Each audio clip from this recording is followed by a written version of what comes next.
क्या आपको रिवीजन करते हुए घबराहट होती है? क्या आपको ऐसा लगता है कि समय बहुत कम है, या एग्ज़ाम के टाइम पे बहुत ज़्यादा टेंशन हो जाती है? आप अपने सब्जेक्ट को बार बार भूल रहे हैं, बार बार याद करना पड़ता है। अगर इन सवालों का जवाब हाँ है तो ये एपिसोड सिर्फ आपके लिए है। और आज मैं अपनी बिटिया अनुष्का के साथ उसके कुछ प्रश्न लूँगा, कुछ उसके अपने हैं, कुछ उसके दोस्तों के हैं, और हम इसी बात पर चर्चा करेंगे। नमस्कार दोस्तों, स्वागत है आपका अपने channel fuel for the future के एपिसोड नंबर 10 में। और जैसा कि मैं हर बार आपसे आग्रह करता हूँ कि इस चैनल को अगर आपको पसंद आ रहा है तो सब्सक्राइब, शेयर और कमेंट जरूर कीजिए। नमस्ते, मैं हूँ अनुष्का और आज मैं दोबारा पापा के पास आई हूँ अपने और अपने फ्रेंड्स के कुछ क्वेश्चंस लेके। बहुत सुंदर। तो पापा, मेरा फर्स्ट क्वेश्चन ये है कि हमारी रिवीजन करने की पहली टेक्निक क्या होनी चाहिए? बहुत अच्छा। देखिए, पहली टेक्निक जो हम कहते हैं ना, और मैं हमेशा बच्चों को ये समझाता हूँ कि पहली टेक्निक है आपकी एक्टिव रिकॉल। यानी आपने जो पढ़ा तो याद तो करना ही है, लेकिन एक्टिव रिकॉल में क्या होता है कि आप जो आपने पढ़ा उसमें से प्रश्न पूछते हैं अपने आप से, है ना। जब आप अपने आप से प्रश्न पूछते हैं तो बहुत अच्छी तरह याद हो जाता है। जैसे मान लो आपने कोई टॉपिक पढ़ा, तो इस टॉपिक में ये फॉर्मूला कहाँ से आया, या ये फॉर्मूला कौन से टॉपिक से आया। दूसरा, मान लो आप हिस्ट्री पढ़ रहे हो, तो कोई वॉर का आपने सिनेरियो पढ़ा, तो ये वॉर क्यों हुई थी, ये अगर याद कर लिया, यानी एक्टिव रिकॉल है कि आपने क्रॉस क्वेश्चन किए, और क्रॉस क्वेश्चन जब आप करोगे तो दिमाग में वो लंबे समय तक रहेगा, है ना। ये लंबे समय से मुझे याद आया कि हमारा ब्रेन चीज़ों को भूल जाता है, बिल्कुल, है ना। तो चीज़ों को लंबे समय तक याद रखने के लिए हमें ऐसा क्या करना चाहिए? हाँ, इसके लिए एक हमारे पास है कि समय अंतराल पर चीज़ों को याद रखना, और उसको हम लोग बोलते हैं स्पेस। ठीक है, स्पेस रिकॉल कह सकते हो आप। दूसरी टर्म भी होती हैं उसकी, है ना। उसमें क्या है कि स्पेस रिकॉल कह लीजिए, या ये कहिए कि हमें समय अंतराल पे उन चीज़ों को दोबारा दोहराना चाहिए, है ना। जैसे कोई टॉपिक आपने आज पढ़ा है, तो नेचुरली आप कल नया टॉपिक पढ़ेंगे, परसों फिर एक और नया पढ़ेंगे, तो जो आपने पहले पढ़ा था उसको आप भूल जाएंगे, है ना। तो रिवीजन करना, यानी जो पहले आपने टॉपिक पढ़ा था उसको एक समय अंतराल में, यानी कि एक स्पेस देकर, मान लो उसे एक हफ्ते बाद आपने फिर रिवाइज कर लिया, फिर 15 दिन बाद फिर उसका नंबर आ गया, ऐसे करके टाइम पीरियड में उसको आपने पहले वाले को भी रिपीट करना है, यानी उसको भी रिवाइज करते रहना है। जब आप ऐसे रिवाइज करते हैं, टाइम पे रिवाइज करते हैं, पुराने को भी रिवाइज करेंगे, फिर बीच में पढ़ा उसको भी रिवाइज करेंगे, फिर जो आपने कल पढ़ा उसको भी रिवाइज करेंगे, तो रिवीजन का जब ऐसा सर्कल चलना शुरू होता है तो वो आपके ब्रेन में काफी समय तक स्थायी बन जाता है और बहुत अच्छा हो जाता है ना। तो ये हमारा दूसरी टेक्निक हो गई। मेरा नेक्स्ट क्वेश्चन है कि थ्योरी वाले सब्जेक्ट तो बहुत परेशान करते हैं। हाँ, इसमें तो बच्चे बड़े भूलते हैं भाई, ये बात तो सही कहा आपने। तो थ्योरी वाले सब्जेक्ट से हम कैसे डील करें? थ्योरी वाले सब्जेक्ट से डील करना जो है, इसमें हम माइंड मैप्स और फ्लो चार्ट यूज कर सकते हैं। तो आजकल तो कई बच्चों के उसमें मैं देखता हूँ कि बहुत सारे माइंड मैप और फ्लो चार्ट बने हुए रहते हैं, और अगर हम इसको कलरफुल तरीके से तैयार कर लें, उसमें कुछ कलर्स लगा दें, कुछ उसमें पिक्चर्स डाल दें, तो फ्लो चार्ट बहुत अच्छा बनता है, और याद भी जल्दी होता है, और पढ़ाई में आनंद भी आता है। लेकिन वो सब्जेक्ट के हिसाब से कुछ अलग अलग भी होते हैं। जैसे हिस्ट्री में आपको इवेंट्स याद रखने पड़ते हैं, है ना। तो हिस्ट्री में आपका जो होगा वो ऑर्डर ऑफ इवेंट्स बनेगा, ठीक है। उसके बाद साइंस है, साइंस में बहुत सारे साइकिल्स होती हैं, कई बार बटरफ्लाई की लाइफ साइकिल है, या बहुत सारे वो साइकिल्स ज्यादा होती हैं उसमें। और बायोलॉजी में प्रोसेस होता है, पहले ये प्रोसेस होगा फिर ये प्रोसेस होगा, है ना।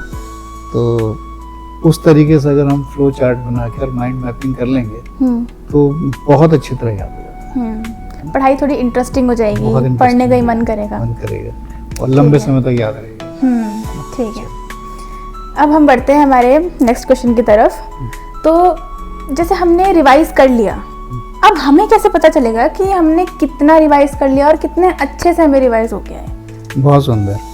उसके लिए मैं हमेशा बोलता हूँ कि सेल्फ टेस्ट लेना बहुत जरूरी है। आपने जो भी टॉपिक पढ़ा और उसको सेल्फ टेस्ट लीजिए। उसके लिए सबसे अच्छा माध्यम है प्रीवियस ईयर क्वेश्चंस पेपर, यानी पिछले साल के क्वेश्चन पेपर आप ले लो, बुक्स के पीछे भी होते हैं और बहुत सारी वेबसाइट हैं जहाँ पर आपको ये मिल जाता है ना, उनको यूज कर सकते हैं।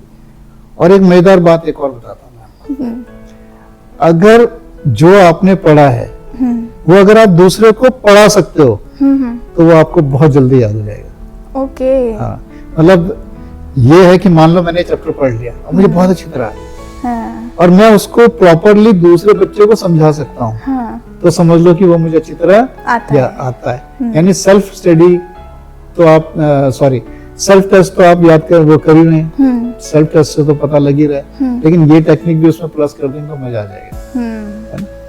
तो ये है, तो ये एक गोल्डन रूल कह सकते हैं, रूल हो सकता है हमारे लिए। मतलब उसमें है कि आपने क्या कि किसी मान लो आपकी क्लास में कोई बच्चा है ना, वो उसने आपसे बोला कि यार मुझे थोड़ा सा टॉपिक बताना भाई, तो आप उसको समझाएंगे और आपको कॉन्फिडेंस बढ़ जाएगा। हाँ, मुझे ज्यादा याद हो जाएगा, मुझे याद आया, प्लस पॉइंट है। ठीक है। दोस्तों, वीडियो में अगर आप यहाँ तक बने हुए हैं, इसका मतलब है वीडियो आपको पसंद आ रही है। और मैं चाहता हूँ अगर वीडियो आपको पसंद आ रही है तो इसको लाइक, सब्सक्राइब और शेयर जरूर करें। अब तक हमने 10 एपिसोड बना लिए हैं और नेक्स्ट सेशन जो है मैं क्वेश्चन आंसर का रखना चाहता हूँ और मैं चाहता हूँ कि उसमें आप कमेंट करके अच्छे क्वेश्चन पूछें और मैं उनका जवाब दूँ। कैसा रहेगा? तो चलिए बढ़ते हैं हम आगे अपने पॉडकास्ट की तरफ। तो पापा, ये तो हमारी मेन टेक्निक्स हो गई। बहुत सुंदर। इसके अलावा भी आपके पास कुछ टेक्निक्स हैं जो हमें हेल्प कर सकते हैं? हाँ, बिल्कुल बिल्कुल। वैसे तो मैं आपको जो टेक्निक रिवीजन के लिए बता देता हूँ। जो हमारे पुराने एपिसोड हैं उनमें सब कुछ बताया गया है, केवल एक रिकॉल कर लेते हैं, है ना। जो हमने पहले बताया था उसको दोबारा से अगर वो कर ले, उसके लिए बताता हूँ मैं। ठीक है। तो कुछ टेक्निक्स मैं आपको बताता हूँ। एक है प्रोमोडो टेक्निक। तो मैंने बताया था, बहुत सारी बात हो चुकी है कि एक टाइम पीरियड तक पढ़िए, फिर ब्रेक लीजिए, फिर पढ़िए, फिर ब्रेक लीजिए, है ना।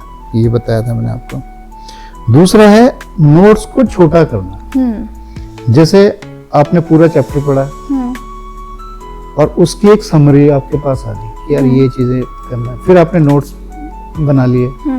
अब उस नोट्स को कीवर्ड्स में बदलना, है ना, कि यानी बहुत छोटा कर देना उसको, उससे वो बहुत अच्छी तरह आपको याद हो जाएगा, है ना। नोट्स को छोटा करना। अच्छा, अब इसके साथ एक और है कि पढ़कर सीखना।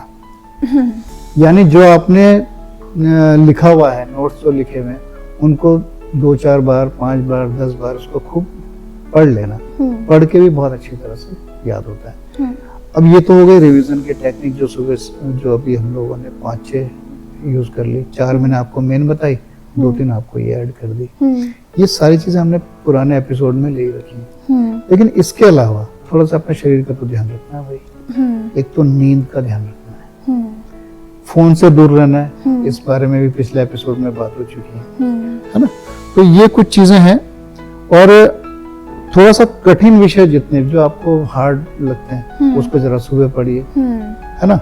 और रिवीजन के सिर्फ आपके जो हाईलाइटेड नोट्स हैं वही देखना है। यानी मैंने पहले क्या बताया, पहले आपने चैप्टर पढ़ा, उसकी समरी बन गई, समरी के बाद की नोट्स बन गए, आपके नोट्स और छोटा हो गया। रिवीजन पे वो की नोट्स पढ़ना है, उससे अपने आप आपके दिमाग में इलेबोरेशन शुरू हो जाएगा कि यार इसका ये है तो ये मैं इसको यहाँ तक इलेबोरेट कर सकता हूँ। वो चीज आपके दिमाग में आ जाएगी। उसके बाद पॉजिटिव अफर्मेशन, ये पिछले एपिसोड में भी कहा था, जरूर करना।